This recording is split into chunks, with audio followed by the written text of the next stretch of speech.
Problem number 10 ತಗೊಳ್ಳಿ. ನಿಮ್ಮ ಕಳಿಸಿರೋ ನೋಟ್ಸಲ್ಲಿ problem number 10. From the following trial balance prepare trading and P&L account and the balance sheet as at 31st March 2018. Here the financial year starts from 1st April 2017 and ends on 31st March 2018. Trial ಬ್ಯಾಲೆನ್ಸನ್ನು ಕೊಟ್ಟಿದ್ದಾರೆ. Trial balance ನೋಡಿಕೊಂಡು ನೀವೇನು ಮಾಡಬೇಕು, ಯಾವ್ಯಾವ item ಎಲ್ಲೆಲ್ಲಿ ಹೋಗುತ್ತೆ ಅಂತ ನೋಡ್ಕೊಳ್ಬೇಕು. First ಒಂದೇ ಎಂಟ್ರಿ ಆಗಬೇಕು. ಟ್ರಯಲ್ ಬ್ಯಾಲೆನ್ಸಲ್ಲಿ ಇರೋದಕ್ಕೆ ಒಂದೇ ಎಂಟ್ರಿ, ಅಡ್ಜಸ್ಟ್ಮೆಂಟಿಗೆ 2 ಎಂಟ್ರಿ ಆಗಬೇಕು. ಫಸ್ಟ್ ನಾಯಕ್ಸ್ ಕ್ಯಾಪಿಟಲ್ ಇದೆ, ಬರ್ಕೊಳ್ಳಿ. ಪೆನ್ಸಿಲ್ ತಗೊಳ್ಳಿ, ಪೆನ್ಸಿಲ್ ತಗೊಂಡು ಬರಿತಾ ಹೋಗಬೇಕು. Naik's capital balance sheet liability ಸೈಡಲ್ಲಿ ಓನರ್ಸ್ ಫಂಡ್ ಇದೆಯಲ್ಲ ಅಲ್ಲಿ ತಗೊಳ್ಬೇಕು. ನೆಕ್ಸ್ಟು ನಾಯಕ್ಸ್ ಡ್ರಾಯಿಂಗ್ಸ್ ಅಂತ ಇದೆ. ನಾಯಕ್ ಡ್ರಾಯಿಂಗ್ಸ್ ಅಂತಂದರೆ that is a amount withdrawn from the business for the purpose of personal use. Personal ಯೂಸಿಗೆ ನೀವು ಬಿಸ್ನೆಸ್ಸಿಂದ ಗೂಡ್ಸ್ ಅಥವಾ ದುಡ್ಡನ್ನು ತಗೊಂಡು ಯೂಸ್ ಮಾಡಿದರೆ ಸೊ ಅದನ್ನು ನಾವೇನು ಮಾಡ್ತೀವಿ, ಡ್ರಾಯಿಂಗ್ಸ್ ಅಂತ ಹೇಳಿ ಕ್ಯಾಪಿಟಲಲ್ಲಿ ಮೈನಸ್ ಮಾಡ್ತೀವಿ. ಅಂದರೆ ಕ್ಯಾಪಿಟಲ್ ಅಷ್ಟು ಕಡಿಮೆ ಆಗುತ್ತೆ, ಅದರಲ್ಲಿ ಮೈನಸ್ ಮಾಡಿ. ಕ್ಯಾಪಿಟಲಲ್ಲಿ 40,000ಅಲ್ಲಿ 8,000 ಮೈನಸ್ ಮಾಡಿ. ನೆಕ್ಸ್ಟ್ ಮೆಷನರಿ ಇದೆ. ಮೆಷನರಿಯನ್ನು ಫಿಕ್ಸೆಡ್ ಅಸೆಟಲ್ಲಿ ಹಾಕಬೇಕು. Asset side fixed asset, balance sheet asset side ಅದರಲ್ಲಿ ಫಿಕ್ಸೆಡ್ ಅಸೆಟ್ಸಲ್ಲಿ ಬರಬೇಕು.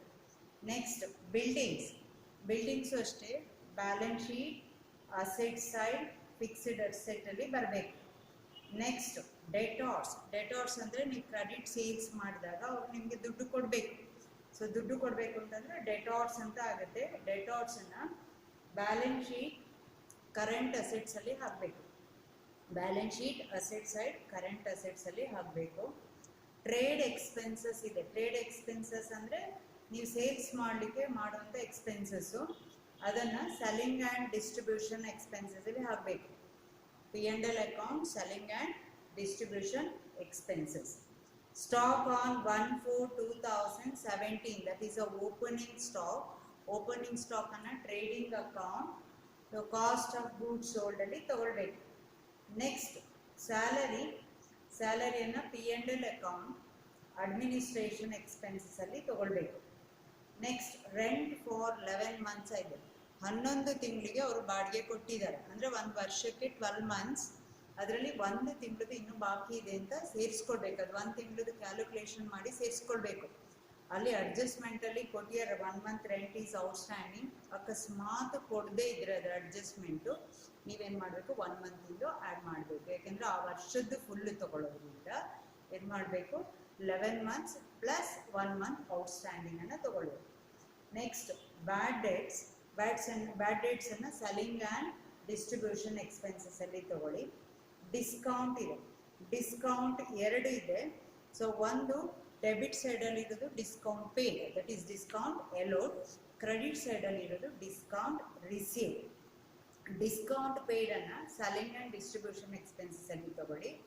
ಸೊ 560 ಇದೆಯಲ್ಲ ಡಿಸ್ಕೌಂಟ್ ರಿಸೀವ್ಡ್ ಇದೆಯಲ್ಲ ಅದನ್ನು ಆಪರೇಟಿಂಗ್ ಇನ್ಕಮ್. ರಿಸೀವ್ ಮಾಡಿದ್ರು ನೀವು ಪರ್ಚೇಸ್ ಮಾಡಿದಾಗ, ಕ್ರೆಡಿಟ್ ಪರ್ಚೇಸ್ ಮಾಡಿದಾಗ ಅವ್ರೇನು ಮಾಡ್ತಾರೆ, ನಿಮಗೆ ಡಿಸ್ಕೌಂಟನ್ನು ಕೊಡ್ತಾರೆ. ಅದನ್ನು ನೀವು ಎಲ್ಲಿ ತಗೊಳ್ಬೇಕು, ಆಪರೇಟಿಂಗ್ ಇನ್ಕಮ್ ಅಂತ ತಗೊಳ್ಬೇಕು. ನೆಕ್ಸ್ಟ್ ಒನ್ ರಿಟರ್ನ್ಸ್ ಅಂತ ಇದೆ. ರಿಟರ್ನ್ಸು ಅಷ್ಟೇ ಇಲ್ಲಿ 2 ಇದೆ. ಡೆಬಿಟ್ ಸೈಡಲ್ಲಿ ಇರೋದು ಸೇಲ್ಸ್ ರಿಟರ್ನ್ಸ್, ಕ್ರೆಡಿಟ್ ಸೈಡಲ್ಲಿ ಇರೋದು purchases returns. 760 is the sales returns, 1600 is the purchase returns. So ಅಲ್ಲಿಗೆ 760 ಏನು ಮಾಡಬೇಕು, ಸೇಲ್ಸಲ್ಲಿ ಸೇಲ್ಸ್ ರಿಟರ್ನ್ಸ್ ಮೈನಸ್ ಮಾಡಿದರೆ will get net sales revenue. Net sales revenue ಮಾಡಬೇಕಾದ್ರೆ ಸೇಲ್ಸ್ ಮೈನಸ್ ಸೇಲ್ಸ್ ರಿಟರ್ನ್ಸ್ 760 ಮಾಡಿದರೆ will get the net sales revenue. Next purchases returns 1600 ಇದೆ. Net purchases ಮಾಡಬೇಕಾದ್ರೆ sales minus purchases returns of rupees 1600 ಮಾಡಿದರೆ will get net purchases ಸಿಗುತ್ತೆ. ಅಕಸ್ಮಾತ್ returns ಏನು ಇಲ್ಲ ಅಂತಂದರೆ whatever the purchases or sales itself is a net purchases or net sales. ಅಂದರೆ returns ಕೊಡಲಿಲ್ಲ ಅಂತಂದರೆ ನೀವು ಅದೇನು ಅಮೌಂಟ್ ಸೇಲ್ಸ್ ಇರುತ್ತೋ ಅಥವಾ ಪರ್ಚೇಸಸ್ ಇರುತ್ತೋ ಅದನ್ನು ನೆಟ್ ಪರ್ಚೇಸಸ್ ಅಂತ ತಗೊಳ್ಬೇಕು. ನೆಕ್ಸ್ಟ್ ಸೇಲ್ಸ್ ಕೊಟ್ಟಿದ್ದಾರೆ, ಸೇಲ್ಸನ್ನು ಅಲ್ಲಿ ಟ್ರೇಡಿಂಗ್ ಅಕೌಂಟಲ್ಲಿ ತಗೊಳ್ಳಿ. ಪರ್ಚೇಸಸ್ ಕೊಟ್ಟಿದ್ದಾರೆ, ಪರ್ಚೇಸಸ್ಸು ಟ್ರೇಡಿಂಗ್ ಅಕೌಂಟಲ್ಲಿ ಕಾಸ್ಟ್ ಆಫ್ ಗೂಡ್ಸ್ ಸೋಲ್ಡಲ್ಲಿ ತಗೊಳ್ಬೇಕು. ನೆಕ್ಸ್ಟು ಕಮಿಷನ್ ಕೊಟ್ಟಿದ್ದಾರೆ, ಕಮಿಷನ್ ಕ್ರೆಡಿಟ್ ಸೈಡಲ್ಲಿದೆ, ಕ್ರೆಡಿಟ್ ಸೈಡಲ್ಲಿದ್ದರೆ is a receive, commission received is a operating income. Next furniture ಕೊಟ್ಟಿದ್ದಾರೆ, ಫರ್ನಿಚರ್ನ ನಾವೇನು ಮಾಡ್ತೀವಿ balance sheet asset side fixed ಅಸೆಟಲ್ಲಿ ಹಾಕಬೇಕು. ರಿಸರ್ವ್ ಫಾರ್ ಡೌಟ್ಫುಲ್ ಡೆಟ್ಸ್, ಇದು ಟ್ರಯಲ್ ಬ್ಯಾಲೆನ್ಸಲ್ಲಿ ಇರೋದು. This is a old reserve, ಇದನ್ನು ಓಲ್ಡ್ ರಿಸರ್ವ್ ಇಷ್ಟು ಅಮೌಂಟನ್ನು ಆಲ್ರೆಡಿ ಎತ್ತಿಟ್ಟಿದ್ದೀರಾ, ಅದನ್ನು ನಾವೇನು ಮಾಡಬೇಕು ಲೆಸ್ ಮಾಡಬೇಕು. ಅದನ್ನು ಹೇಳ್ತೀನಿ ಒಂದು ಎಂಟ್ರಿ ಎಲ್ಲಿ ಬರುತ್ತೆ ಅಂತ. ರಿಸರ್ವ್ ಫಾರ್ ಡೌಟ್ಫುಲ್ ಡೆಟ್ಸ್ ಅಂತಂದರೆ ಸೊ ಏನದು ಓಲ್ಡ್ ರಿಸರ್ವ್. ಆನ್ಲೈನಲ್ಲಿ ಇರೋರಿಗೆ ಕೇಳಿಸ್ತಿದ್ಯಾ? ಹಲೋ ಹಲೋ, ಆನ್ಲೈನಲ್ಲಿ ಇರೋರಿಗೆ ಸೊ ಎಷ್ಟು 800 rupees is the old reserve, ಅದನ್ನು ಮೈನಸ್ ಮಾಡಬೇಕು ಬ್ಯಾಡ್ ಡೇಟ್ಸಲ್ಲಿ.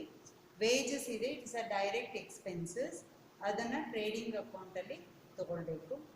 ಕ್ಯಾರಿಯೇಜ್ ಅಂತ ಕೊಟ್ಟಿದ್ದಾರೆ. ಸೊ ಕ್ಯಾರಿಯೇಜು ಇಲ್ಲಿ ಇನ್ವರ್ಡ್ಸ್ ಕೊಟ್ಟಿಲ್ಲ, ಔಟ್ವರ್ಡ್ಸು ಕೊಟ್ಟಿಲ್ಲ, ನೀವು ಯಾವ ರೀತಿ ಬೇಕಿದ್ರೂ ತೊಗೊಳ್ಬೋದು. ಕ್ಯಾರಿಯೇಜ್ ಇನ್ವರ್ಡ್ಸ್ ಅಂತ ತೊಗೊಂಡ್ರೆ ಡೈರೆಕ್ಟ್ ಎಕ್ಸ್ಪೆನ್ಸಸ್ ಅಂತ ತೊಗೊಳ್ಬೇಕು. ಕ್ಯಾರಿಯೇಜ್ ಔಟ್ವರ್ಡ್ಸ್ ಅಂತ ತೊಗೊಂಡ್ರೆ ಸೆಲ್ಲಿಂಗ್ ಆ್ಯಂಡ್ ಡಿಸ್ಟ್ರಿಬ್ಯೂಷನ್ ಎಕ್ಸ್ಪೆನ್ಸಸ್ ಅಂತ ತೊಗೊಳ್ಬೇಕು. ಇಲ್ಲಿ ಇದನ್ನು ಕ್ಯಾರಿಯೇಜ್ ಇನ್ವರ್ಡ್ಸ್ ಅಂತ ಮಾಡ್ಕೊಳ್ಳಿ. Assume that it is carriage inwards. ಅಲ್ಲಿಗೆ trading account cost of goods ಸೋಲ್ಡಲ್ಲಿ ಬರಬೇಕು. ಓವರ್ ಡ್ರಾಫ್ಟ್, ಓವರ್ ಡ್ರಾಫ್ಟ್ ಅಂದರೆ ನೀವು ಲೋನ್ ತೊಗೊಂಡಂಗೆ ಬ್ಯಾಂಕಲ್ಲಿ, ಸೊ ಅದಕ್ಕೆ ಏನು ಮಾಡಬೇಕು ಅನ್ಸೆಕ್ಯೂರ್ಡ್ ಲೋನ್ಸಲ್ಲಿ ಬರುತ್ತೆ, ಇಲ್ಲ ಅಂದರೆ ನೀವು ಕರೆಂಟ್ ಲಯಬಿಲಿಟಿಯಲ್ಲೇ ಬರಿಬೋದು. ಓಕೆ, ಓವರ್ ಡ್ರಾಫ್ಟನ್ನು ನೀವು current balance sheet liability side current ಲಯಬಿಲಿಟಿಯಲ್ಲಿ ಬರೀಬೇಕು. ಕ್ರೆಡಿಟಾರ್ಸು ಅಷ್ಟೇ, ಕ್ರೆಡಿಟಾರ್ನ balance sheet liability side current ಲಯಬಿಲಿಟೀಸಲ್ಲಿ ಬರೀರಿ. Cash current asset, balance sheet asset side current ಅಸೆಟಲ್ಲಿ ತಗೊಳ್ತಾ ಹೋಗಬೇಕು. ಇಲ್ಲಿ ಟ್ರಯಲ್ ಬ್ಯಾಲೆನ್ಸು ಟ್ಯಾಲಿ ಆಗಿದೆ. ಸೊ ಇದೆಲ್ಲದಕ್ಕೂ ಒಂದೊಂದೇ ಎಂಟ್ರಿ. ಈಗ ಡಬಲ್ ಎಂಟ್ರಿ ಮಾಡಬೇಕು. ಓಕೆ, ಅಡ್ಜಸ್ಟ್ಮೆಂಟು ಬನ್ನಿ. ಅಡ್ಜಸ್ಟ್ಮೆಂಟ್ ನಂಬರ್ 1, ಅಡ್ಜಸ್ಟ್ಮೆಂಟ್ ನಂಬರ್ 1 ಅಲ್ಲಿ ಏನು ಮಾಡಬೇಕು? First one is allow interest on capital. First one is interest on capital. Interest on capital ಎಷ್ಟಿದೆ? ಕ್ಯಾಪಿಟಲು ಕ್ಯಾಪಿಟಲ್ 40,000 ಇದೆ. 40,000 ಇದೆ. ನೀವು ಎಷ್ಟು ಮಾಡಬೇಕು? Interest on capital 5% respectively first ಬಂದಿದ್ದಕ್ಕೆ ಫಸ್ಟು, ಸೆಕೆಂಡ್ ಬಂದಿದ್ದಕ್ಕೆ ಸೆಕೆಂಡ್. ಇಂಟ್ರೆಸ್ಟ್ ಆನ್ ಕ್ಯಾಪಿಟಲ್ ಅಂತಂದ್ರೆ ಅದು ಫಸ್ಟ್ ಇದಕ್ಕೆ 5%. ಆನ್ ಡ್ರಾಯಿಂಗ್ಸ್ ಎಷ್ಟಿದೆ? 4% ರೆಸ್ಪೆಕ್ಟಿವ್ಲಿ ಅಂತ ಕೊಟ್ಟಿದ್ದಾರೆ, ಕ್ರಮವಾಗಿ ಅಂತ. ಸೊ ಅದನ್ನು ಕ್ಯಾಲ್ಕುಲೇಷನ್ ಮಾಡಬೇಕು. ಅಲ್ಲಿಗೆ ಎಷ್ಟಾಗುತ್ತೆ? ಇದು 2,000 rupees ಆಗುತ್ತೆ. 2,000 rupees. ಇದಕ್ಕೆ 2 ಎಂಟ್ರಿ ಬರಬೇಕು. 2 ಎಂಟ್ರಿ ಏನು ಬರಬೇಕು ಅಂತಂದ್ರೆ, ಒಂದು it is A non operating expenses. Non operating expenses. ನೀವು ಅವನ ಕ್ಯಾಪಿಟಲ್ಗೆ ಏನು ಮಾಡಿದ್ದೀರಾ? ಬಡ್ಡಿ ಕೊಟ್ಟಿದ್ದೀರಾ. ನಿಮ್ಮ ಬಿಸಿನೆಸ್ಸಿಗೆ ಲಾಸ್ ಆಯಿತು, ಅವನಿಗೆ ಪರ್ಸನಲಿ ಇನ್ಕಮ್ ಆಯಿತು. ಇದು P&L ಅಕೌಂಟಲ್ಲಿ ನಾನ್ ಆಪರೇಟಿಂಗ್ ಎಕ್ಸ್ಪೆನ್ಸಸ್ ಅಂತ ತಗೊಳ್ಬೇಕು. ಇನ್ನೊಂದು ನಿಮಗೆ ಏನಾಯಿತು? ಪರ್ಸನಲಿ ಜಾಸ್ತಿ ಆಯಿತು amount. So added to capital. Balance ಶೀಟಲ್ಲಿ ಆಡೆಡ್ ಟು ಕ್ಯಾಪಿಟಲ್. ಕ್ಯಾಪಿಟಲಿಗೆ ಏನು ಮಾಡಬೇಕು? ಆ್ಯಡ್ ಮಾಡಬೇಕು. Next second one is interest on drawings. Interest on drawings. Drawings ಅಂತಂದರೆ ನೀವು ಪರ್ಸನಲಿ ಕ್ಯಾಶ್ ತಗೊಂಡಿದ್ದೀರಲ್ಲ ಬಿಸ್ನೆಸ್ಸಿಂದ, ಅದಕ್ಕೆ ಎಷ್ಟು ತಗೊಂಡಿದ್ದೀರಾ? Drawings 8,000.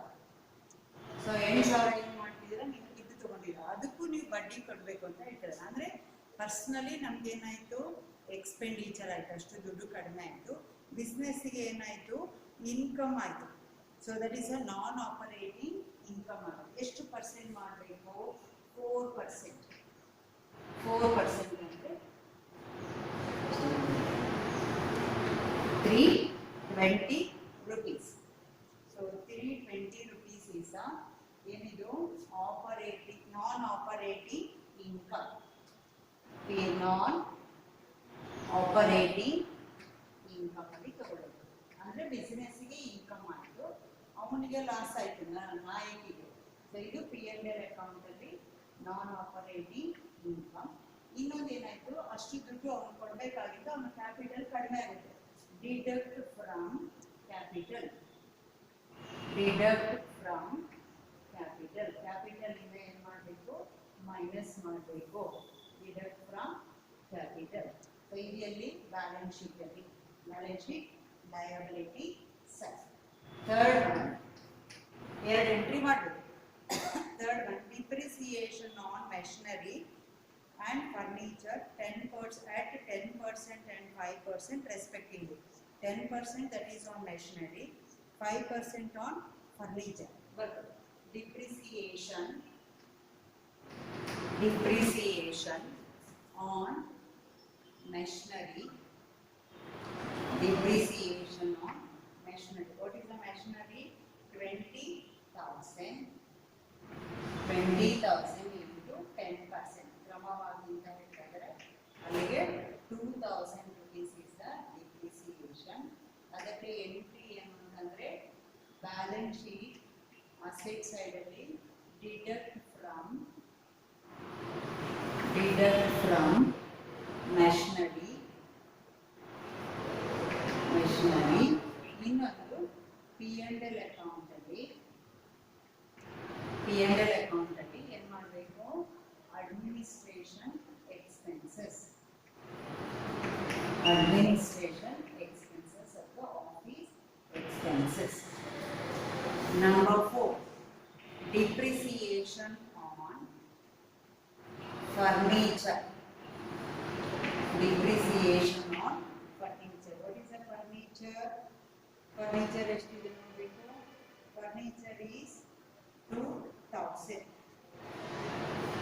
2000 into 5%.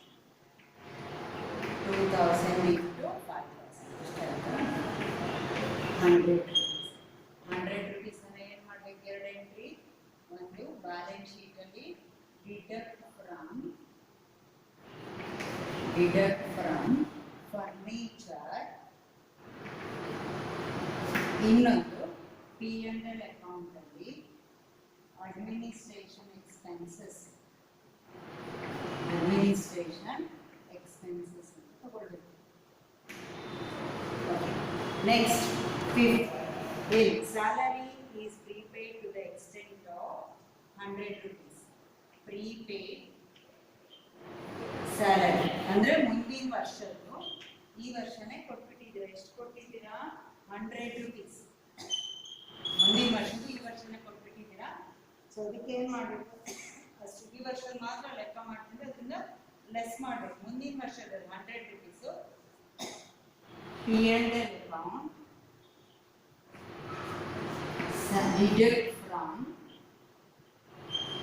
deduct from salary. Outstanding ಇದ್ರೆ ಆಡ್ ಮಾಡ್ಕೊಳ್ತೀರಾ, ಅಂದ್ರೆ ಈ ವರ್ಷದ ಬಾಕಿ ಕೊಡ್ಬೇಕಂದ್ರೆ ಆಡ್ ಮಾಡ್ಕೊಳ್ತೀರಾ. ಮುಂದಿನ ವರ್ಷದ ಆಲ್ರೆಡಿ ಕೊಟ್ಟಿದ್ದೀರಾ ಅಂತಂದ್ರೆ ಏನ್ ಮಾಡಬೇಕು, 100 rupees ಅದನ್ನು ತೆಗಿಬೇಕಂದ್ರೆ ಡಿಡಕ್ಟ್ ಮಾಡಬೇಕು. ಇನ್ನೊಂದು ನೀವು ಆಲ್ರೆಡಿ ಕೊಟ್ಟಿರೋದ್ರೆ it is a current asset. Balance sheet current asset ಅಲ್ಲಿ ತೋರಿಸ್ತೀವಿ. ಕರೆಂಟ್ ಅಸೆಟ್ ಅಲ್ಲಿ ತೋರಿಸ್ತಾ. Next one is 1 month rent is outstanding ಅಂತ ಹೇಳ್ತಾ ಇದ್ದಾರೆ. ಸೊ 6th one,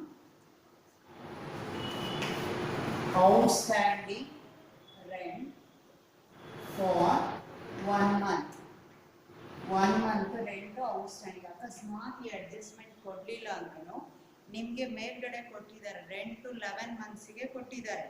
ಸೊ ನೀವೇನು ಮಾಡಬೇಕು, ಇನ್ನು 1 ವರ್ಷಕ್ಕೆ 12 ತಿಂಗಳು ಅಂತಂದರೆ ಏನು ಮಾಡಬೇಕು, ಇನ್ನು 1 ಮಂತಿಂದು ಏನಾಗಿದೆ ಔಟ್ಸ್ಟ್ಯಾಂಡಿಂಗ್ ಇದೆ. What is the rent paid for 11 months? 2200 divided by 11 months. 11 months ಅಂದರೆ 1 ಮಂತ್ಗೆ ಎಷ್ಟು? 1 month ಎಷ್ಟು ಬರುತ್ತೆ? 200 rupees ಬರುತ್ತೆ. 500 ಇನ್ನು ನೀವು ಕೊಡಬೇಕು. ಸೊ ಕೊಡಬೇಕು ಅಂತಂದ್ರೆ ಏನು ಮಾಡಬೇಕು, ನೀವು ಅದನ್ನ ಆ್ಯಡ್ ಮಾಡ್ಕೊಳ್ಬೇಕು, ಈ ವರ್ಷದಕ್ಕೆ ಸೇರಿಸ್ಬೇಕಲ್ವಾ. ಸೊ ಬರೀ P&L account added to rent, added to rent, ರೆಂಟಿಗೆ ಆ್ಯಡ್ ಮಾಡಬೇಕು. ನೀವು ಕೊಡಬೇಕಾಗಿರೋದ್ರಿಂದ ಏನು ಮಾಡಬೇಕು, it is a outstanding liability. Outstanding liability ಅಂತ ಸೊ ಕರೆಂಟ್ ಲಯಬಿಲಿಟಿಯಲ್ಲಿ ತೋರಿಸ್ಬೇಕು. ಕರೆಂಟ್ ಲಯಬಿಲಿಟಿ ಬ್ಯಾಲೆನ್ಸ್ ಶೀಟಲ್ಲಿ ಕರೆಂಟ್ ಲಯಬಿಲಿಟಿಯಲ್ಲಿ ತೋರಿಸ್ತಾ ಹೋಗ್ಬೇಕು. Next, interest on overdraft. Interest on overdraft outstanding ಎಷ್ಟಿದೆ, 450 rupees ಇದೆ. 450 ರೂಪಾಯಿ ನೀವೇನು ಮಾಡಬೇಕು, ಡ್ರಾ ಅಂದರೆ ಓವರ್ ಡ್ರಾಫ್ಟ್ ಅಂದರೆ ನೀವು ಸಾಲ ತಗೊಂಡಂಗೆ ಬ್ಯಾಂಕ್ ಹತ್ರ.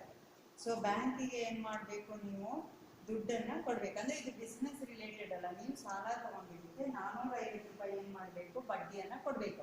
ಇದು ರೆಗ್ಯುಲರ್ ಕೊಡೋದಲ್ಲ, ಸೊ ಬಿಸ್ನೆಸ್ಗೆ ಸಂಬಂಧಪಟ್ಟಿದ್ದು ಇಲ್ಲ. ಸೊ ಹಾಗಾಗಿ ಇದೇನಾಗುತ್ತೆ, P&L ಅಕೌಂಟ್ ಅಲ್ಲಿ ನಾನ್ ಆಪರೇಟಿಂಗ್ ಎಕ್ಸ್ಪೆನ್ಸಸ್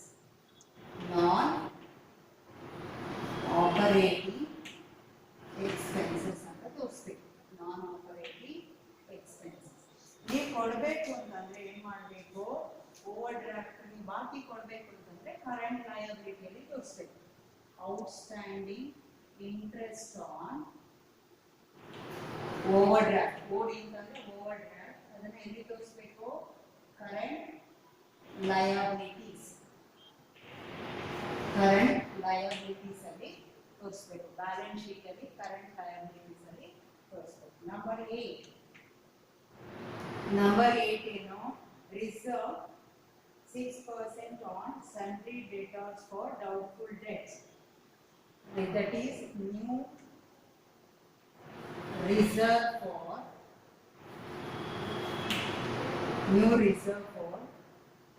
doubtful debts.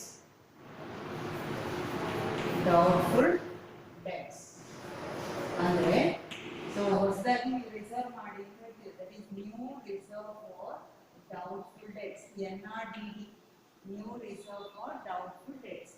ನಿಮಗೆ ಡೆಟೋರ್ಸ್ ಇಂದ ಎಷ್ಟು ಹಣ ಬರಬೇಕು, 10,000 rupees ಬರಬೇಕು. ಸೊ ಓಕೆ, 10,000 ಮೇಲೆ ಎಷ್ಟು ಪರ್ಸೆಂಟ್ ಮಾಡಿ ಅಂತ ಹೇಳ್ತಾ ಇದ್ದಾರೆ, 6,000 ಅಂತ ಮಾಡಿ ಅಂತ 6% ಅಂತ ಮಾಡಿ ಅಂತ ಹೇಳ್ತಾರೆ. ಸೊ 10,000 into 6% ಅಂತ ಮಾಡಿ ಅಂತ ಹೇಳ್ತಾರೆ. ಓಕೆ, ಎಷ್ಟಾಯ್ತು, 6%. ಅಂದ್ರೆ ನೀವು 10,000 ಡೆಟಾಕ್ಸ್ ಇಂದ ದುಡ್ಡು ಬರಬೇಕು. ಕ್ರೆಡಿಟ್ ಸೇಲ್ಸ್ ಮಾಡಿದಾಗ 10,000 ರೂಪಾಯಿ ಅವರಿಂದ ದುಡ್ಡು ಬರಬೇಕು. ಗೂಡ್ಸ್ ಅನ್ನ ತಗೊಂಡು ಹೋಗಿರ್ತಾರೆ, ನಿಮಗೆ ದುಡ್ಡು ಬರಬೇಕು 10,000. ಅದರಲ್ಲಿ 6% ಏನಾಗಿದೆ, ಡೌಟ್ಫುಲ್, ಬರುತ್ತೋ ಇಲ್ಲೋ ಅಂತ ಸ್ವಲ್ಪ ಅನುಮಾನ ಇದೆ. ಅದಕ್ಕೆ ಏನು ಮಾಡಬೇಕು, ನಾವು we should provide for all losses. ಏನೇ ಲಾಸ್ ಬರೋದನ್ನು ನಾವು ಲೆಕ್ಕಕ್ಕೆ ತಗೊಳ್ಬೇಕು. ಬಂದರೆ it's fine, no problem. So ಬಂದರೆ ದುಡ್ಡು 10,000 ಬರೋ ಕಡೆ 10,000ನೇ ಬಂದರೆ ಏನೂ ತೊಂದರೆ ಇಲ್ಲ. 10,000ದಲ್ಲಿ ಸ್ವಲ್ಪ ಕಡಿಮೆ ಬರುತ್ತೆ, 6% ಕಡಿಮೆ ಬರುತ್ತೆ, ಅದನ್ನು ನಾವು ಕನ್ಸಿಡರ್ ಬರುತ್ತೆ. ಬಂದೇ ಬರುತ್ತೆ ಅಂತೇಳಿ ನಾವು ಟ್ರೀಟ್ ಮಾಡೋದಲ್ಲ. 6% ಮಾಡಿದರೆ ಎಷ್ಟು ಬರುತ್ತೆ, 600 rupees. ಇದಕ್ಕೆ 2 ಎಂಟ್ರಿ ಏನು ಅಂತಂದರೆ, ಒಂದು ಬ್ಯಾಲೆನ್ಸ್ ಶೀಟಲ್ಲಿ ಡಿಡಕ್ಟ್ ಫ್ರಮ್ ಡೆಟಾರ್ಸ್. ಅಂದರೆ ಇಷ್ಟು 600 ರೂಪಾಯಿ ಡೌಟ್ ಇದೆ, ಅದು ಬರಲ್ಲ ಅಂತಂದ್ರೆ, ಬಂದರೆ ನೋ ಪ್ರಾಬ್ಲಮ್, ಏನಾಗಲ್ಲ, ನಿಮ್ಮ ಬಿಸ್ನೆಸ್ಗೆ ಇನ್ಕಮ್ ಆಗುತ್ತೆ.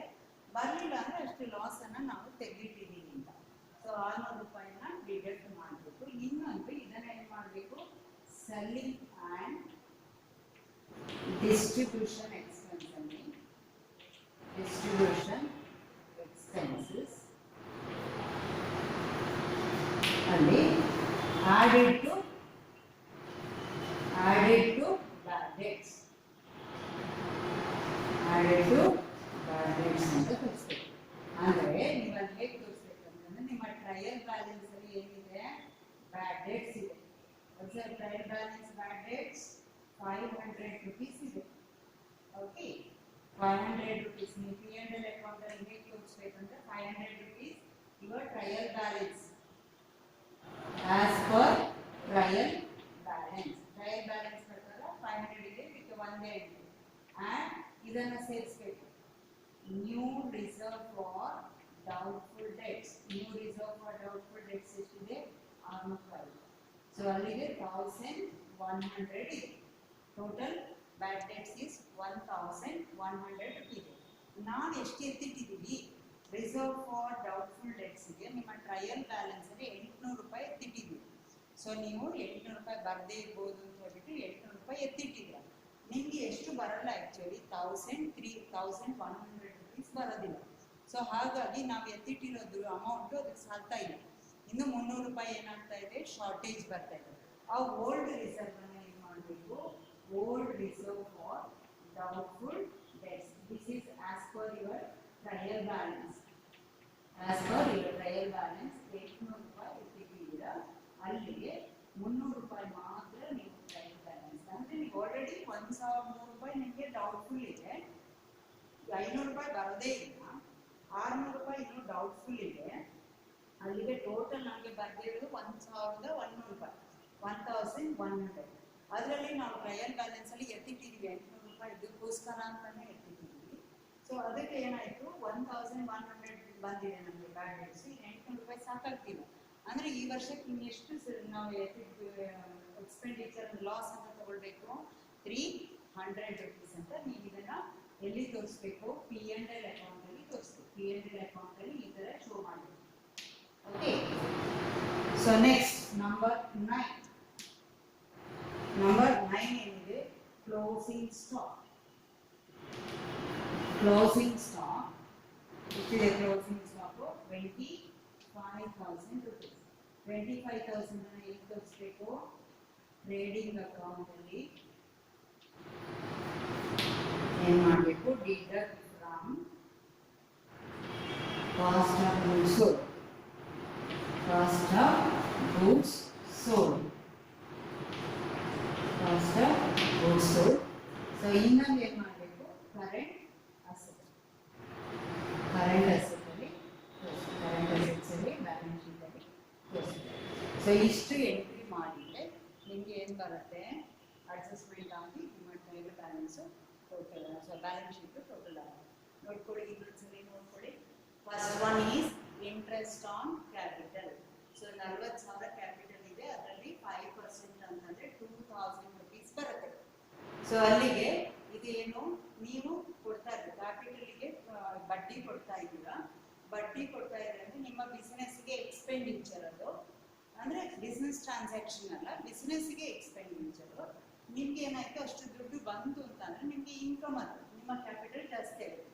ಅದಕ್ಕೋಸ್ಕರ P&L ಅಕೌಂಟ್ ಅಲ್ಲಿ ನಾನ್ ಆಪರೇಟಿಂಗ್ ಎಕ್ಸ್ಪೆಂಡಿಚರ್ ಅಂತ ತೋರಿಸ್ತೀವಿ. ನಾನ್ ಆಪರೇಟಿಂಗ್ ಅಂತಂದ್ರೆ ಬಿಸ್ನೆಸ್ ರಿಲೇಟೆಡ್ ಅಲ್ಲ, ಆಪರೇಟಿಂಗ್ ಅಂದ್ರೆ ಬಿಸ್ನೆಸ್ ರಿಲೇಟೆಡ್. ಇದು ನಾನ್ ಆಪರೇಟಿಂಗ್ ಎಕ್ಸ್ಪೆನ್ಸಸ್. ಇನ್ನೊಂದು added to balance sheet. Balance ಶೀಟಿಗೆ ಆ್ಯಡ್ ಮಾಡಬೇಕು. So balance sheet add. Next interest on drawings. Interest on drawings ಅಂತಂದ್ರೆ 8,000 ಡ್ರಾಯಿಂಗ್ಸ್ ಇದೆ. ಡ್ರಾಯಿಂಗ್ಸ್ ಅಂತಂದ್ರೆ goods or cash withdrawn by from the business for the purpose of personal use. 4% ಇದೆ ಅಂದ್ರೆ drawings ದುಡ್ಡು ತಗೊಂಡಿದ್ದಕ್ಕೆ ಒಂದು ಬಡ್ಡಿ ಕಟ್ಟಬೇಕು. ಅಂದ್ರೆ ಬಿಸ್ನೆಸ್ಗೆ ಇನ್ಕಮ್ ಆಯಿತು, ನಿಮಗೆ ಲಾಸ್ ಆಯಿತು. ನಿಮಗೆ ಲಾಸ್ ಆಯಿತು ಅಂದ್ರೆ ನಿಮ್ಮ ಕ್ಯಾಪಿಟಲ್ ಅಷ್ಟು ಕಡಿಮೆ ಆಗಿದೆ. ಅಂದ್ರೆ deduct from capital. Balance sheet ಅಲ್ಲಿ ಏನು ಮಾಡಬೇಕು ಕ್ಯಾಪಿಟಲ್ ಅಷ್ಟು ಲೆಸ್ ಮಾಡಬೇಕು. ಇನ್ನೊಂದು ಇದು ನಿಮ್ಮ ಬಿಸ್ನೆಸ್ಗೆ ಇನ್ಕಮ್ ಆಗಿರೋದು ನಾನ್ ಆಪರೇಟಿಂಗ್ ಇನ್ಕಮ್ ಅಂತ P&L ಅಕೌಂಟ್ ಅಲ್ಲಿ ತೋರಿಸ್ಬೇಕು. Third one is depreciation on machinery. Machinery 20,000 ಇದೆ, ಅದರ ಮೇಲೆ 10% ಡಿಪ್ರಿಸಿಯೇಷನ್ ಇದೆ 2,000. ಸೊ ಇದಕ್ಕೆ ಎಂಟ್ರಿ ಏನು ಅಂತಂದ್ರೆ ಒಂದು ಬ್ಯಾಲೆನ್ಸ್ ಶೀಟ್ ಅಲ್ಲಿ ಕರೆಂಟ್ ಫಿಕ್ಸೆಡ್ ಅಸೆಟ್ ಅಲ್ಲಿ ಏನಿರುತ್ತೆ ಮೆಷಿನರಿ ಇರುತ್ತೆ, ಅದರಲ್ಲಿ ಏನು ಮಾಡಬೇಕು ಮೈನಸ್ ಮಾಡಬೇಕು. ಇನ್ನೊಂದು P&L ಅಕೌಂಟ್ ಅಲ್ಲಿ ಅಡ್ಮಿನಿಸ್ಟ್ರೇಷನ್ ಎಕ್ಸ್ಪೆನ್ಸಸ್ ಅಂತ ತಗೊಳ್ಬೇಕು. Next depreciation on furniture. Furniture 2,000 ಇದೆ, ಇಂಟು 5% ಅಂದರೆ 100 rupees ಆಗುತ್ತೆ. ಬ್ಯಾಲೆನ್ಸ್ ಶೀಟ್ ಅಲ್ಲಿ ಫಿಕ್ಸ್ಡ್ ಅಸೆಟ್ ಅಲ್ಲಿ ಫರ್ನಿಚರ್ ಇರುತ್ತೆ, ಅದರಲ್ಲಿ ಡಿಡಕ್ಟ್ ಫ್ರಮ್ ಫರ್ನಿಚರ್. ಇನ್ನೊಂದು P&L ಅಕೌಂಟ್ ಅಡ್ಮಿನಿಸ್ಟ್ರೇಷನ್ ಎಕ್ಸ್ಪೆನ್ಸಸ್ ಅಂತ ತೋರಿಸ್ತೀವಿ. Next prepaid salary. ಪ್ರೀಪೇಡ್ ಅಂತಂದ್ರೆ ನೀವು ಮುಂಚೆನೆ ಕೊಟ್ಬಿಟ್ಟಿದ್ದೀರಾ ₹100 ಮುಂದಿನ ವರ್ಷದ್ದು. ಸೊ ಮುಂದಿನ ವರ್ಷದ ಕೊಟ್ಟಿದ್ರೆ ನಾವು ಈ ವರ್ಷದ ಲೆಕ್ಕ ಮಾಡ್ಕೊಂಡ್ರೆ ಈ ವರ್ಷದ ಮಾತ್ರ ತಗೋಬೇಕು, ಮುಂದಿನ ವರ್ಷದೆಲ್ಲ ಸೇರಿಸಬಾರ್ದು. ಮುಂದಿನ ವರ್ಷ ಸೇರಿಸಬಾರ್ದು ಅಂದರೆ ಅದನ್ನ ಏನು ಮಾಡಬೇಕು, ಕಡಿಮೆ ಮಾಡಬೇಕು. ಕಡಿಮೆ ಮಾಡಬೇಕಂದ್ರೆ ಡಿಡಕ್ಟ್ ಮಾಡಬೇಕು.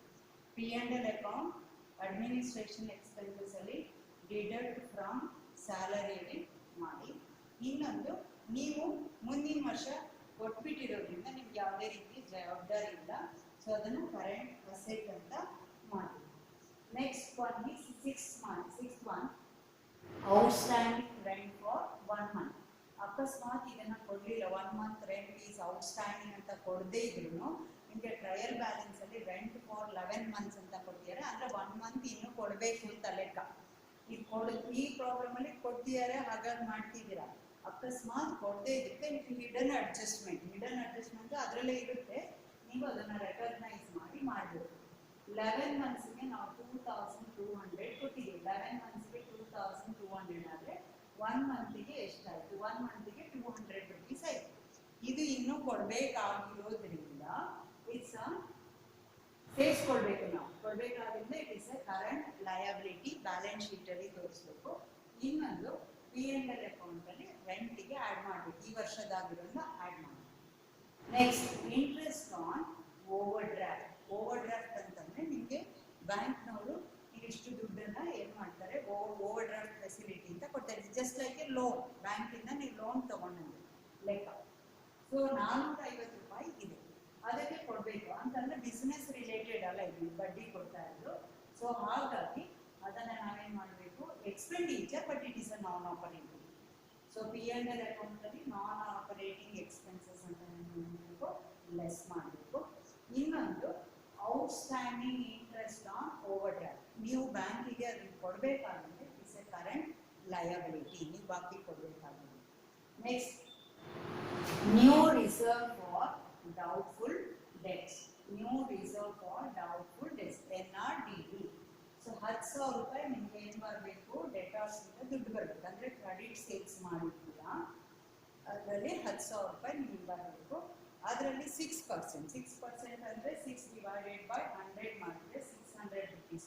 ಇನ್ನೂ ಡೌಟ್ಫುಲ್ ಇದೆ ಅಂತ ಹೇಳ್ತಾ ಇದ್ದಾರೆ. ಸೊ ಬಂದ್ರೆ ಬರ್ಬೋದು, ಬರ್ದೇನು ಇರ್ಬೋದು. ಬಂದ್ರೆ ನೋ ಪ್ರಾಬ್ಲಮ್, ನಿಮಗೆ ಬಿಸ್ನೆಸ್ಗೆ ಇನ್ಕಮ್ ಆಗುತ್ತೆ. ಬರ್ದಿದ್ರೆ ನಾವೇನ್ ಮಾಡಬೇಕು, ಅದಕ್ಕೆ ಪ್ರಾವಿಷನ್ ಅನ್ನ ಮಾಡಬೇಕು. ನಿಮ್ಮ ಕನ್ವೆನ್ಷನ್ ಇದೆ, convention of conservatism, provide for all expenses ಅಂತಾನೆ ಇದೆ ಅದರಲ್ಲಿ. ಅಂದ್ರೆ ನೀವೆಲ್ಲ ಲಾಸ್ ಅನ್ನ ಕನ್ಸಿಡರ್ ಮಾಡಬೇಕು. So no provision for profit ಬರೋದಕ್ಕೆ ನೀವು ಪ್ರಾವಿಷನ್ ಮಾಡಲ್ಲ, ಲಾಸಿಗೆ ಏನು ಮಾಡಬೇಕು, ಪ್ರಾವಿಷನ್ ಅನ್ನ ಮಾಡಬೇಕು ಅಂತ ಹೇಳ್ತಾ ಇದ್ದಾರೆ. ಸೊ ಹಾಗಾಗಿ ಇಷ್ಟು ಅಮೌಂಟ್ ಬರೋದು ಡೌಟ್ ಇರೋದ್ರಿಂದ ಬ್ಯಾಲೆನ್ಸ್ ಶೀಟ್ ಅಲ್ಲಿ ಏನು ಮಾಡಬೇಕು, ಡಿಡಕ್ಟ್ ಫ್ರಮ್ ಡೆಟಾರ್ಸ್ ಇಂದ ಕಡಿಮೆ ಮಾಡಬೇಕು. ಇನ್ನೊಂದು ಸೆಲ್ಲಿಂಗ್ ಅಂಡ್ ಡಿಸ್ಟ್ರಿಬ್ಯೂಷನ್ ಅಲ್ಲಿ ಎಕ್ಸ್ಪೆನ್ಸಸ್ ಅಲ್ಲಿ ಆಡೆಡ್ ಟು ಡೈರೆಕ್ಟ್ಸ್. ನೀವು P&L ಅಕೌಂಟ್ ಅಲ್ಲಿ ಹೇಗೆ ತೋರಿಸಬೇಕು ಅಂತ ಅಂದ್ರೆ ಬ್ಯಾಡ್ ಡೆಟ್ಸ್, ಫಸ್ಟ್ ಬ್ಯಾಡ್ ಡೆಟ್ಸ್ ಇದೆ ₹500 as per your trial balance ಅಲ್ಲಿ ಎಷ್ಟಿದೆ, ₹500 ಇದೆ. ಇದಕ್ಕೆ ಒಂದೇ ನ್ಯೂ RUD ಅಂತಂದ್ರೆ new reserve for doubtful debts. ₹600 ಏನಾಗುತ್ತೆ ನಿಮಗೆ, ಡೌಟ್ಫುಲ್ ಇದೆ. So bad debts, new reserve for bad debts ಅಂತಂದ್ರೆ BD ಅಂತ NRBD ಹಾಕೊಳ್ಳೋದು. ಇದು ಡೌಟ್ಫುಲ್ ಡೆಟ್ಸ್ ಇರೋದ್ರಿಂದ new reserve for doubtful debts ಎಷ್ಟು, ₹600 ಹಾಕೊಳ್ಬೇಕು. ಅಲ್ಲಿಗೆ ನಿಮಗೆ ಟೋಟಲ್ ₹500 ಬರಲ್ಲ, ₹600 ಏನಾಗಿದೆ, ಇನ್ನು ಡೌಟ್ಫುಲ್ ಇದೆ. ಒಟ್ಟು ನಮಗೆ ಎಷ್ಟು ಲಾಸ್ ಆದಂಗೆ ಆಯಿತು, ₹1,100 ಲಾಸ್ ಆಯಿತು. ಆದರೆ ನಾವು ಎತ್ತಿಟ್ಟಿರೋ ಅಮೌಂಟ್ ಇವರ್ ಟ್ರಯಲ್ ಬ್ಯಾಲೆನ್ಸ್, ಇದು ಅಡ್ಜಸ್ಟ್ಮೆಂಟ್ ಅಲ್ಲಿ ₹600 ಒಂದು ಬ್ಯಾಲೆನ್ಸ್ ಶೀಟ್ ಅಲ್ಲಿ ಡೆಟಾರ್ಸ್ ಡಿಡಕ್ಟ್ ಮಾಡ್ತೀವಿ. ಇನ್ನೊಂದು ಸೆಲ್ಲಿಂಗ್ ಅಂಡ್ ಡಿಸ್ಟ್ರಿಬ್ಯೂಷನ್ ಈ ತರ ತೋರಿಸುತ್ತೆ, 2 ಎಂಟ್ರಿ ಆಗುತ್ತೆ. ಇದಕ್ಕೆ 1 ಎಂಟ್ರಿ, ಇದಕ್ಕೆ 2 ಎಂಟ್ರಿ, ಇದಕ್ಕೆ 1 ಎಂಟ್ರಿ. ನಿಮ್ಮ ಟ್ರಯಲ್ ಬ್ಯಾಲೆನ್ಸ್ ₹800 ಎತ್ತಿಟ್ಟಿರ್ತೀರ. ಓಕೆ, ಸೊ ನಿಮಗೆ ₹800 ಎತ್ತಿಟ್ಟಿದ್ದು ಸಾಕ್ತಾ ಇಲ್ಲ, ನಿಮಗೆ ಎಷ್ಟು ಬಂದಿದೆ, 1,100 ಬಂದಿದೆ. ಸೊ ₹800 ಸಾಕಾಗ್ತದೆ. ಸೊ ಹಾಗಾಗಿ ಎಕ್ಸ್ಟ್ರಾ ₹300 ಏನು ಮಾಡಬೇಕು, ಲೆಸ್ ಮಾಡಿ ₹200 ಈ ವರ್ಷಕ್ಕೆ ಲೆಕ್ಕಕ್ಕೆ ತಗೊಳ್ಬೇಕು. ಇದು ಹೇಗೆ ಅಂದರೆ ಮನೆಯಲ್ಲಿ ₹1,000 ಮೆಡಿಸನ್ನಿಗೆ ಅಂತ ಎತ್ತಿಟ್ಟಿರ್ತೀರಾ, ಅಲ್ಲ ₹1,000 ಎತ್ತಿಟ್ಟಿರ್ತೀರಾ, ನಿಮಗೆ 1,500 ಆಗಿಬಿಡುತ್ತೆ ಮೆಡಿಕಲ್ ಬಿಲ್. ಅವಾಗ ಶಾರ್ಟೇಜ್ ಎಷ್ಟು ಬಂತು ನಿಮಗೆ, 1,000 ರೂಪಾಯಿ ಮೆಡಿಕಲ್ ಬಿಲ್ ಆಗುತ್ತೆ, ಹಾಸ್ಪಿಟ್ಲಿಗೆ ತೋರಿಸಿದ್ದು 1,000 ರೂಪಾಯಿ ಬರುತ್ತೆ.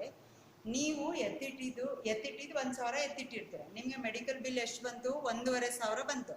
ಅಲ್ಲಿಗೆ ಎಷ್ಟು ಶಾರ್ಟೇಜ್ ಬಂತು? ನೀವು 500 ಮಾತ್ರ ಅಡ್ಜಸ್ಟ್ ಮಾಡಿದರೆ ಸಾಕು. ಇಲ್ಲೂ ಅಷ್ಟೇ. ಸೊ 1,100 ರೂಪಾಯಿ ನಮಗೆ ಬ್ಯಾಡ್ ಡೇಟ್ಸ್ ಇರೋದು, ಟೋಟಲ್ ಬ್ಯಾಡ್ ಡೇಟ್ಸು. ನಾವು ಎತ್ತಿಟ್ಟಿರೋದು 800 ರುಪೀಸು, ಅದು ಸಾರ್ತಾ ಇಲ್ಲ. 300 ರುಪೀಸನ್ನು ಏನು ಮಾಡಬೇಕು, ಈ ವರ್ಷಕ್ಕೆ ಹಾಕೊಳ್ಬೇಕು. P&L ಅಕೌಂಟಲ್ಲಿ ಈ ಥರ ತೋರಿಸ್ಬೇಕು. Next closing stock. Closing stock 25,000 ಇದೆ. ಟ್ರೇಡಿಂಗ್ ಅಕೌಂಟಲ್ಲಿ deduct from cost of goods ಸೋಲ್ಡಲ್ಲಿ ಮೈನಸ್ ಮಾಡಬೇಕು. ಇನ್ನೊಂದು ಕರೆಂಟ್ ಅಸೆಟ್ಸಲ್ಲಿ ಬ್ಯಾಲೆನ್ಸ್ ಶೀಟಲ್ಲಿ ತೋರಿಸ್ಬೇಕು. ಇಷ್ಟು ಅಡ್ಜಸ್ಟ್ಮೆಂಟ್ ಮಾಡಿದರೆ ನಿಮಗೆ ಕ್ಲಿಯರ್ ಆಗಿ ಬ್ಯಾಲೆನ್ಸ್ ಶೀಟ್ ತೆಗೆಯುತ್ತೆ. ಓಕೆ, ಸೊ ಅರ್ಥ ಆಗ್ತಿದೆಯಾ ಆನ್ಲೈನಲ್ಲಿ ಇರೋರಿಗೆ? ಹಲೋ.